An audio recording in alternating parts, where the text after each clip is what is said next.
पिछले 10 वर्षों में भारत के लोकतंत्र को किस तरह से खत्म करने की कोशिश की गई है, पिछले 10 वर्षों में ऑपरेशन लोटस चलाकर अलग अलग सरकारों को कैसे गिराने की कोशिश की गई है, इसका जीता जागता उदाहरण आप लोगों के सामने है। और जो सूरत से शुरुआत हुई है वो इस बात का संकेत है कि 10 साल में ऑपरेशन लोटस चलाकर बीजेपी ने अलग अलग राज्य सरकारों को तोड़ा, विधायकों को तोड़ा, सरकारों को गिराया। लेकिन 2024 के बाद इस देश में चुनाव नहीं होगा।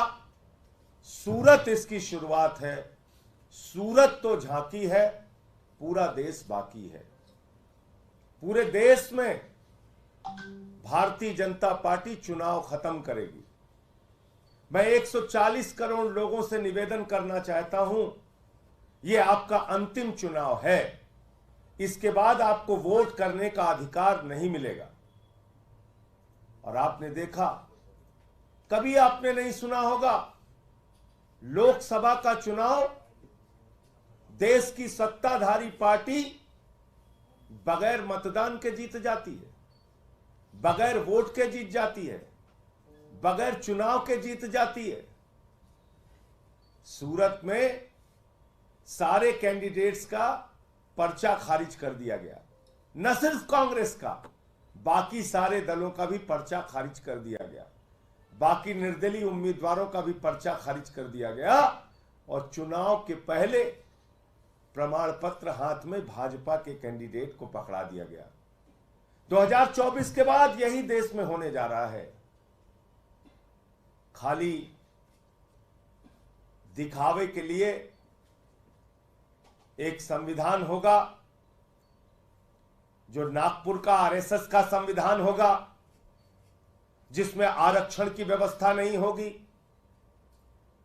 जिसमें किसान के अधिकार की बात नहीं होगी, जिसमें महिलाओं के, युवाओं के रोजगार की बात नहीं होगी, उनके सुरक्षा की बात नहीं होगी। एक आरएसएस का संविधान होगा। बाबा साहब डॉक्टर भीमराव अंबेडकर के द्वारा लिखे गए संविधान को खत्म किया जाएगा, आरक्षण को खत्म किया जाएगा, चुनाव को खत्म किया जाएगा। पिछले 10 साल का इतिहास मैं देश की जनता को याद दिलाना चाहता हूं। उत्तराखंड में इन्होंने चुनाव नहीं कराया, सरकार कांग्रेस की तोड़ के गिरा दी, अपनी सरकार बना ली। अरुणाचल में चुनाव नहीं कराया, जोड़ तोड़ करके सरकार बना ली। महाराष्ट्र में ईडी का, सीबीआई का, इनकम टैक्स का छापा मरवा के, भय दिखा के चुनाव नहीं कराया, सरकार तोड़कर बना ली। गोवा में मात्र 13 सीट होने के बावजूद जोड़ तोड़ करके सरकार बना ली। मध्य प्रदेश में चुनाव नहीं कराया, जोड़ तोड़ करके विधायकों को तोड़ के सरकार बना ली। कर्नाटक में चुनाव नहीं कराया, जोड़ तोड़ करके विधायकों को खरीद फरोख्त करके सरकार बना ली। और एक फैसला जिसने पूरे हिंदुस्तान को जगाया, एक फैसला माननीय मुख्य न्यायाधीश जी का, माननीय सर्वोच्च न्यायालय का, जिसने पूरे हिंदुस्तान को जगाया कि भारत का लोकतंत्र खत्म होने वाला है, वोट का अधिकार खत्म होने वाला है, लोकतांत्रिक संस्थाओं को खत्म किया जा रहा है, संवैधानिक संस्थाओं को खत्म किया जा रहा है। उसका जीता जागता उदाहरण आप देखिए। ये चंडीगढ़ के चुनाव में कैसे लोकतंत्र की हत्या की गई थी। मैं चाहूंगा ये वीडियो आप देखेंगे तो आपको याद आ जाएगा। उसके बाद सूरत, और अब पूरे देश में इसी बात की तैयारी है। बीजेपी ने वोटों की चोरी करते हुए हेरा फेरी से मेयर का चुनाव जीता, वो आपको इस वीडियो में दिखाते हैं।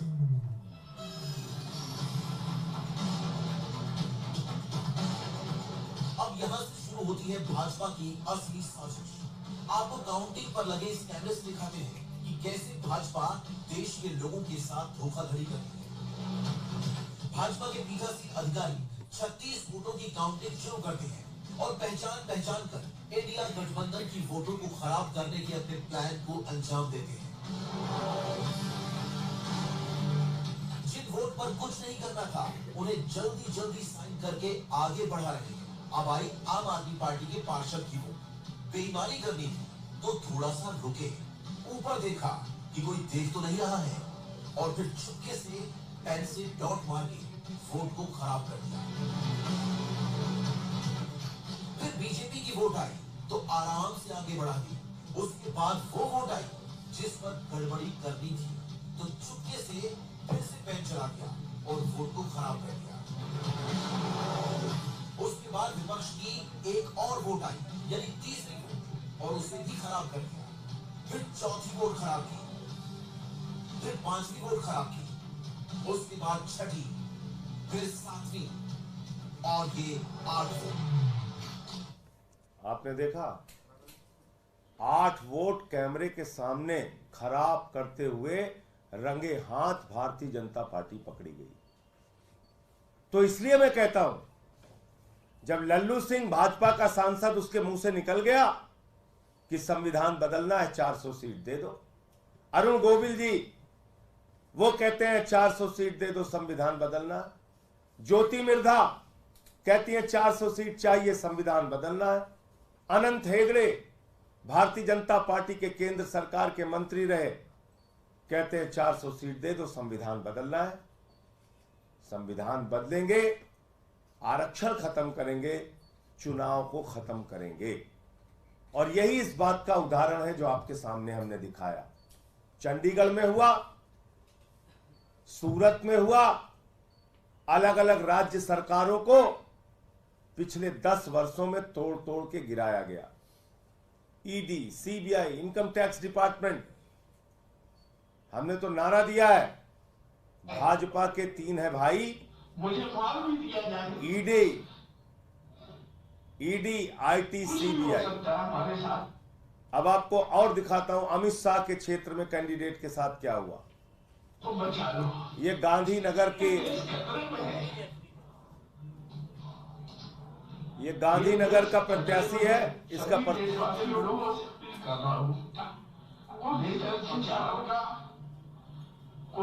प्रणाम। साथियों, मैं गुजरात के गांधीनगर लोकसभा से किया था अखिल भारतीय परमात्मा से। मुझसे जबरदस्ती फॉर्म वापस दिलवाया जा रहा है, मुझे हाईजैक कर लिया गया है। अमित शाह साहब के लोगों ने मुझे हाईजैक कर लिया है। हो सकता है हमारी मौत भी हो जाए, मुझे मार भी दिया जाए, कुछ भी हो सकता है हमारे साथ। मैं देशवासियों से अपील करता हूं, इस देश को बचा लो। ये देश खतरे में है, ये देश खतरे में है। देश के लोगों से अपील कर रहा हूं, देश को बचा लो।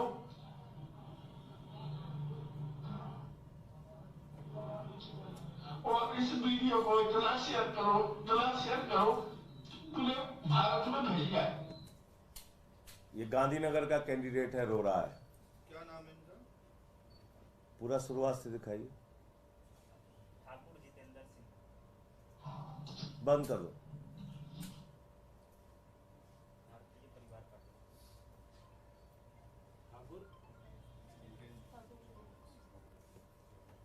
तो आपने देखा कि किस तरीके से इन्होंने पूरे देश में एक कोहराम मचा रखा है।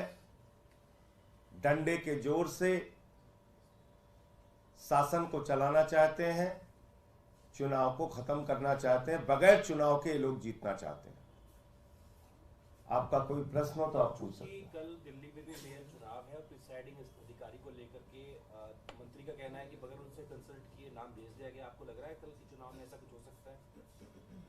देखिए, इसके बारे में जो हमारे संबंधित विभाग के मंत्री हैं वो सारी बात आपके सामने रखेंगे। मैं कोई आधी अधूरी बात रखूं तो ठीक नहीं है। आशंका है आपको ऐसा हो सकता है?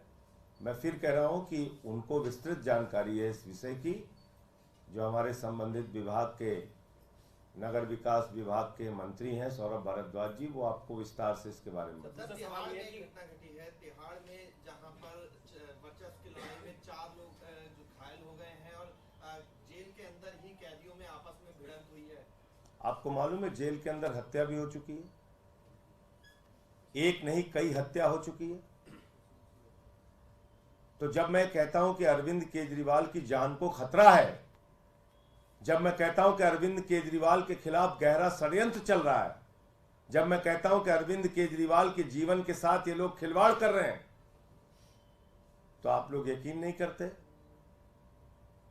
भाई ऐसी ही कोई घटना जेल के अंदर अरविंद केजरीवाल के साथ हो जाएगी, कौन जवाब देगा?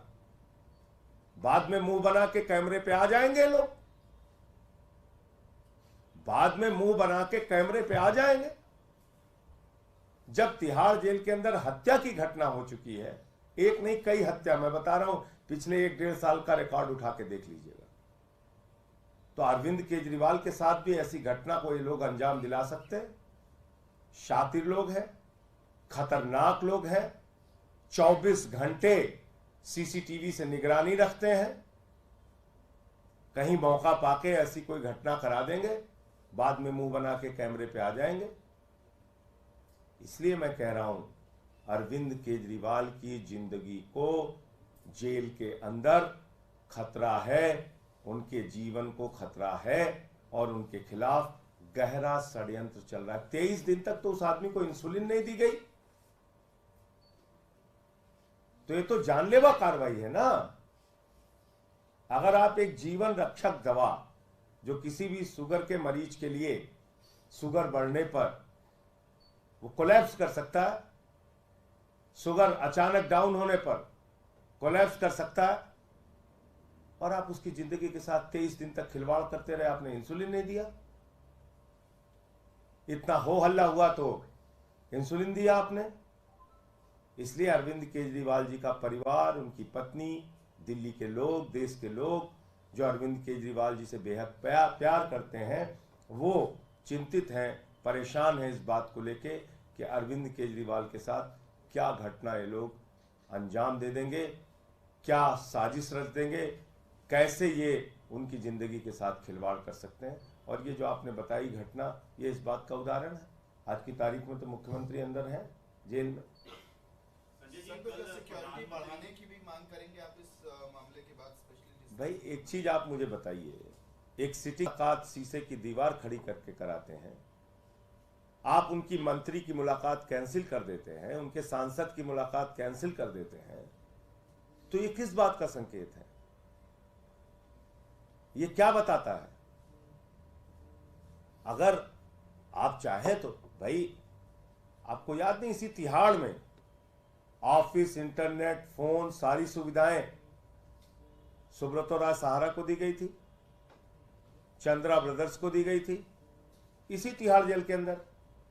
लेकिन केजरीवाल के खिलाफ तो साजिश करना है, दिल्ली के 2 करोड़ लोगों के द्वारा चुने गए मुख्यमंत्री के खिलाफ तो उनके जिंदगी के साथ तो खिलवाड़ करना है। यह सबसे बड़ी बात है। सर, प्रधानमंत्री ने एक बयान दिया है कि अगर इंडिया गठबंधन की सरकार आती है तो आप जो है पीएम की कुर्सी का भी ऑप्शन कर सकते हैं 1 साल के लिए। तो इंडिया गठबंधन की सरकार आ रही है, प्रधानमंत्री ने मान लिया, ये तो बड़ी खुशखबरी दी आपने।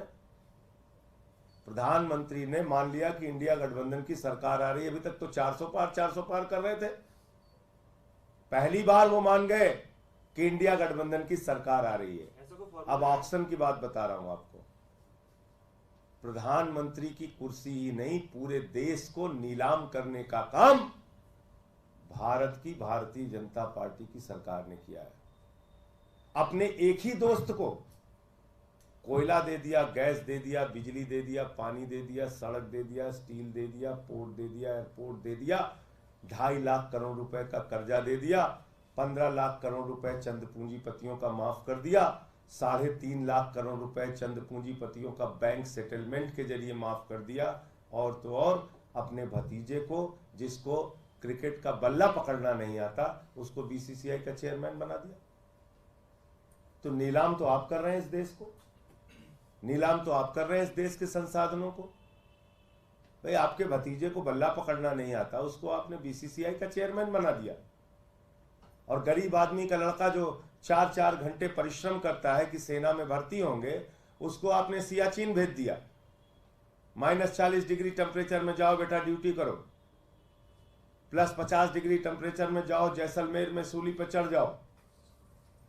गरीब का बच्चा -45 डिग्री टेम्परेचर में ड्यूटी करेगा और मोदी जी का भतीजा बीसीसीआई का चेयरमैन बनेगा। आप बताइए ना, ये अग्निवीर क्या है? एक फौजी जवान को मैं सुन रहा था, कहता ये तो ऐसी योजना है कि पता चला पिता जो है वो नौकरी कर रहा है सेना में और बेटा रिटायर हो गया। पिता नौकरी कर रहा है, बेटा रिटायर हो गया 4 साल में। यह है अग्निवीर।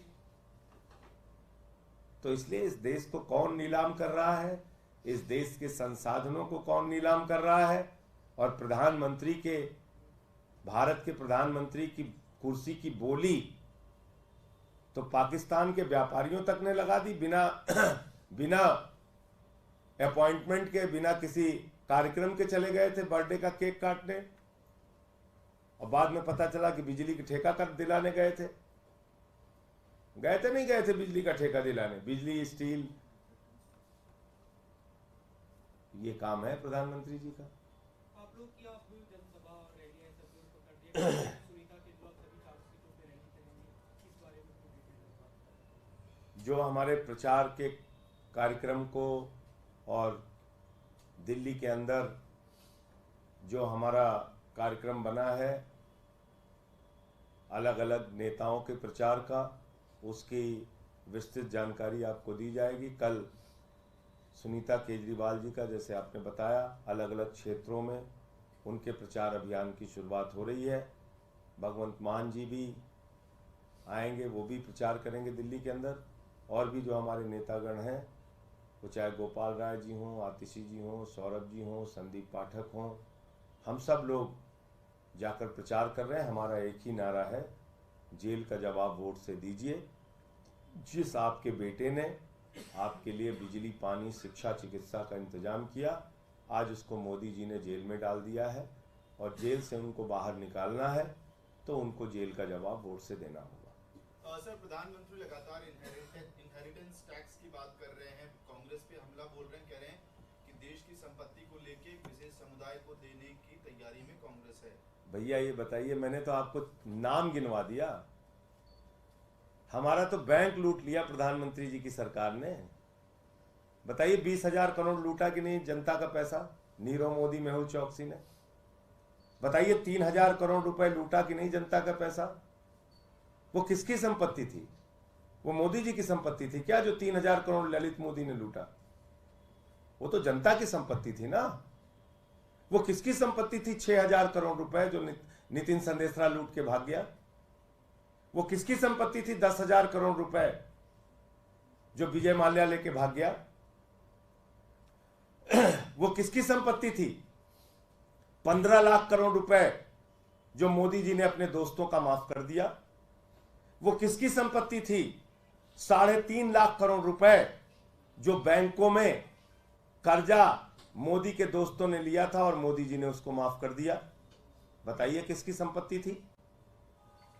मैं आपको कहता हूं, इंडिया गठबंधन की सरकार बनेगी। ये जितने बेईमान हैं, जिनकी संपत्तियां नरेंद्र मोदी जी ने माफ की है, जिनकी संपत्तियों पर नरेंद्र मोदी जी का संरक्षण है, जिनकी संपत्तियां भारत के लोगों को लूटकर दिन दूना रात चौगुना बढ़ाई गई हैं, जो 2.5 लाख करोड़ रुपए का कर्जा लेके बैठा हुआ है, जिसने प्रधानमंत्री जी ने देश की जनता का 15 लाख करोड़ रुपए अपने दोस्तों पर लुटवाया है, इस सब की जांच होगी। और सारा पैसा, इन लुटेरों का सारा पैसा जनता को, गरीबों को दिया जाएगा। स्कूल बनवाए जाएंगे, अस्पताल बनवाए जाएंगे। पूरे देश को लूट के कंगाल कर दिया। अभी भी बात करते हो आप, पोर्ट, एयरपोर्ट, स्टील, कोयला, गैस सब अपने दोस्त को देते हो। मोदी जी के लिए उनके दोस्त प्राथमिकता हैं। मोदी जी अपने दोस्तों के लिए काम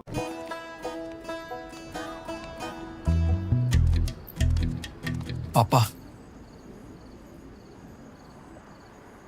किसी की शादी